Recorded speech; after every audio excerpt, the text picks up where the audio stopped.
మనసారా నమస్కరించండి.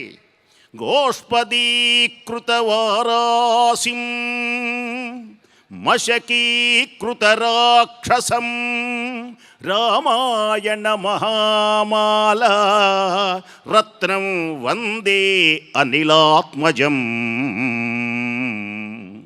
ఇది ఆంజనేయ స్వామివారి యొక్క దివ్యస్తుతి.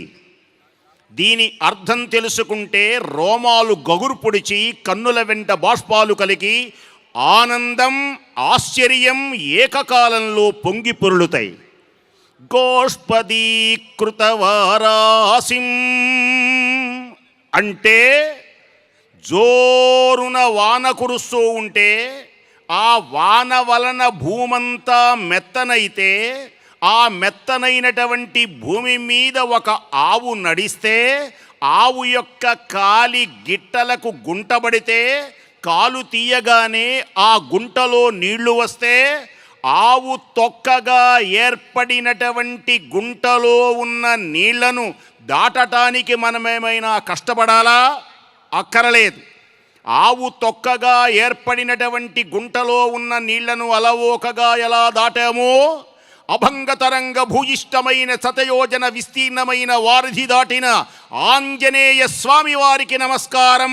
వేదిక మీదున్న స్వామికి కరతాళ ధ్వనులతో స్వామికి జయ జయనాదాలు చేయండి. దేనికని అంటే పొగిడిన పెరిగడు స్వామి ఎవరు అంటే ఆంజనేయ స్వామే. మీరు ఎంత పొగిడితే అంత పెరిగిపోతాడు.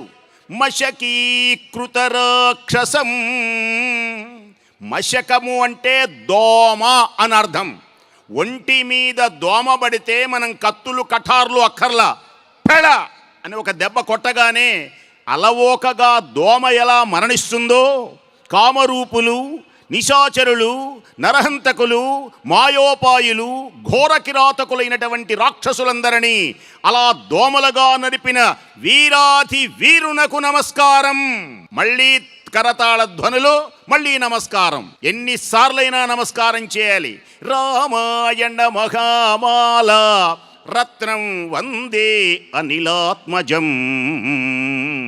రామాయణం అనేటువంటి మహామాలలో కొలికి పూసల వెలుగొందుతున్నటువంటి ఆంజనేయునికి నమస్కరించి వేదిక మీదున్న రామచంద్ర ప్రభు అలాగే లక్ష్మీ నృసింహస్వామి వారుల యొక్క దివ్య ఆశీస్సులు ఈవేళ మనకు లభ్యమవుతున్నాయి.